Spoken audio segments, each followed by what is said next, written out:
Ayun mga kaibigan, kagigising lang natin. Voice over ulit tayo kasi may nagpapatugtog na naman. Abang tayo ngayon, nag-forecast ako 53 kilometers air distance. Pero hindi tayo nagpuling sapagkat mabibilis ang mga kalaban.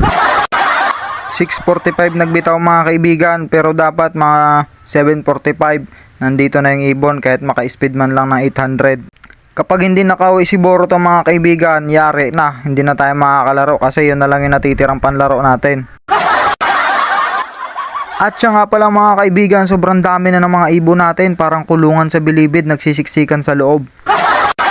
At ang pinakamalupit pa nito mga kaibigan, kahit na sobrang dami na nila sa loob, marami pa tayong natitirang singsing. Napakasarap pala mga kaibigan kapag yung loop mo nasa taas ng bubong kasi nakikita mo lahat ng pagkakamali ng bawat isa. At ayun mga kaibigan, buksan na natin yung tarangkahan, baka sakaling uwian. At sa di naasahang pagkakataon, lugar, pangyayari, bagay at iba't iba pang elemento sa daigdig, Boruto is back mga kaibigan, binuhay niya yung alaala ni Mitsuki. Itong si Boruto mga kaibigan, parang tulad talaga ni Mitsuki, hindi dumidiretso sa landing board doon sa bubong ng kapitbahay.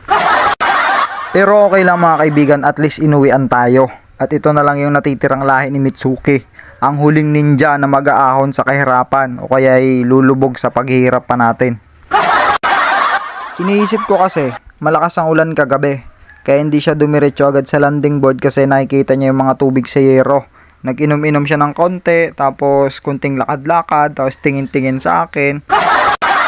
Excited na nga mga kaibigan mag-boodle fight yung mga kasama niya sa lobo. Siya, naandun lang sa labas. Parang ugali ng mga kabataan ngayon kapag inuutusan ng magulang, nagpapabingi lang. O nakikita niyo mga kaibigan, nagtitiis na tukain yung yero. Hayaan mo at mamaya tatadtadin ko yung Boruto para sa'yo, ipapatuka ko. Tara mga kaibigan, samahan niyo ako, magpatuka na tayo. Ay hindi pala, manood lang pala kayo, ako lang pala yung nagpapatuka. Ayun mga kaibigan, 6:45 nag-release yung training, tapos dumating si Boruto 7:40, tapos nakapasok, nabubulol na naman ako. Nakapasok siya 7:45, yung speed niya mga kulang-kulang 900 pa kapag i-manual. Pero okay na rin yun kasi wala talaga yon, walang toss, puro loop fly lang siya ngayon simula nung dumating siya nung first training, tapos rekta na ng 53 kilometers. Gusto ko kasing makita kung gaano kalupit yung yung homing instinct nung lahi na yon, kasi kay Mitsuki dati binigla ko pero yung ibang mga kasamahan nun wala, hindi nakauwi. Siguro ang lahi nun ay kalapati din. Pero yung resulta ng pooling mga kaibigan, talagang nakakatakot lalo na si Kuya Erwin Reyes. Biruin mo yun, nag-speed ng 1.3, lampas pa. Tapos second ay si Idol Eddie Magsumbol. Yun yung nagbigay sa atin kay Tesla.